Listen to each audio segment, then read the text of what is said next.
யாத்திராகமம் 13ஆம் அதிகாரம். கர்த்தர் மோசேயை நோக்கி, இஸ்ரவேல் புத்திரருக்குள் மனிதரிலும் மிருக ஜீவன்களிலும் கர்ப்பம் திறந்து பிறக்கிற முதற்பேர் அனைத்தும் எனக்கு பரிசுத்தப்படுத்து, அது என்னுடையது என்றார். அப்பொழுது மோசே ஜனங்களை நோக்கி, நீங்கள் அடிமைத்தன வீடாகிய எகிப்திலிருந்து புறப்பட்ட இந்த நாளை நினையுங்கள். கர்த்தர் பலத்த கையினால் உங்களை அவ்விடத்திலிருந்து புறப்பட பண்ணினார். ஆகையால் நீங்கள் புளித்த அப்பம் புசிக்க வேண்டாம். ஆபீப் மாதத்தின் இந்த நாளிலே நீங்கள் புறப்பட்டீர்கள். ஆகையால் கர்த்தர் உனக்கு கொடுப்பேன் என்று உன் பிதாக்களுக்கு ஆணையிட்டதும் பாலும் தேனும் ஓடுகிறதுமான தேசமாகிய கானானியர், ஏத்தியர், எமோரியர், ஏவியர், எபூசியர் என்பவர்களுடைய தேசத்துக்கு உன்னை வரப்பண்ணும் காலத்தில் நீ இந்த மாதத்திலே இந்த ஆராதனையை செய்வாயாக. புளிப்பில்லா அப்பத்தை 7 நாளளவும் புசிக்க கடவாய். 7ஆம் நாளிலே கர்த்தருக்கு பண்டிகை ஆசரிக்கப்படுவதாக. அந்த 7 நாளும் புளிப்பில்லா அப்பம் புசிக்க வேண்டாம். புளிப்புள்ள அப்பம் உன்னிடத்திலே காணப்பட வேண்டாம். உன் எல்லைக்குள் எங்கும் புளித்த மாவும் உன்னிடத்தில் காணப்பட வேண்டாம். அந்நாளில் நீ உன் புத்திரனை நோக்கி, நான் எகிப்திலிருந்து புறப்படுகையில் கர்த்தர் எனக்கு செய்ததற்காக இப்படி நடப்பிக்கப்படுகிறது என்று சொல். கர்த்தரின் நியாயப்பிரமாணம் உன் வாயில் இருக்கும்படிக்கு இது உன் கையிலே ஒரு அடையாளமாகவும் உன் கண்களின் நடுவே நினைப்பூட்டுதலாகவும் இருக்க கடவது. பலத்த கையினால் கர்த்தர் உன்னை எகிப்திலிருந்து புறப்பட பண்ணினார்.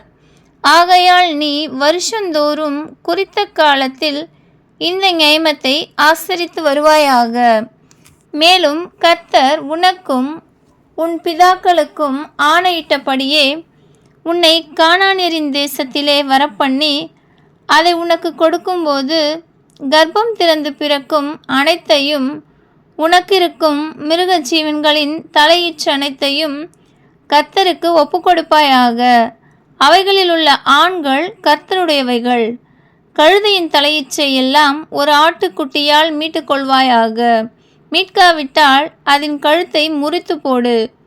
உன் பிள்ளைகளில் முதற்பேலான சகல நரஜீவனையும் மீட்டுக்கொள்வாயாக. பிற்காலத்தில் உன் குமாரன் இது என்ன என்று உன்னை கேட்டால், நீ அவனை நோக்கி, கர்த்தர் எங்களை பலத்த கையினால் அடிமைத்தன வீடாகிய எகிப்திலிருந்து புறப்பட பண்ணினார். எங்களை விடாதபடிக்கு பார்வோன் கடினப்பட்டிருக்கும் போது கர்த்தர் எகிப்து தேசத்தில் மனிதரின் தலைப்பிள்ளைகள் முதல் மிருக ஜீவன்களின் தலையீற்றுகள் வரைக்கும் உண்டாயிருந்த முதற்பேர்கள் யாவையும் கொன்று போட்டார்.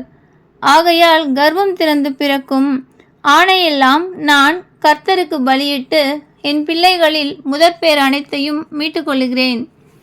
கர்த்தர் எங்களை பலத்த கையினால் எகிப்திலிருந்து புறப்பட பண்ணினதற்கு இது உன் கையில் அடையாளமாகவும் உன் கண்களின் நடுவே ஞாபகக்குறியாகவும் இருக்க கடவது என்று சொல்வாயாக என்றான்.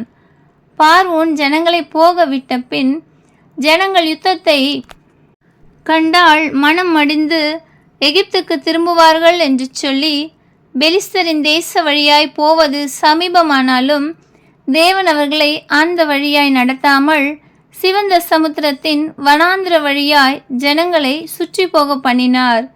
இஸ்ரவேல் புத்திரர் எகிப்து தேசத்திலிருந்து அணி அணியாய் புறப்பட்டு போனார்கள்.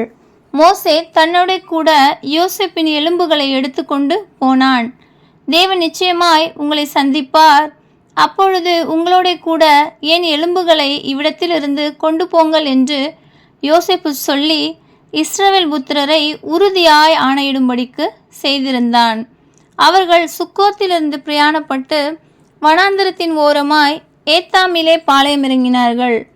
அவர்கள் இரவும் பகலும் வழிநடக்க கூடும்படிக்கு கர்த்தர் பகலில் அவர்களை நடத்த மேக ஸ்தம்பத்திலும் இரவில் அவர்களுக்கு வெளிச்சம் காட்ட அக்கினி ஸ்தம்பத்திலும் அவர்களுக்கு முன் சென்றார். பகலிலே மேக ஸ்தம்பமும் இரவிலே அக்கினி ஸ்தம்பமும் ஜனங்களிடத்திலிருந்து விலகி போகவில்லை. ஆமென்.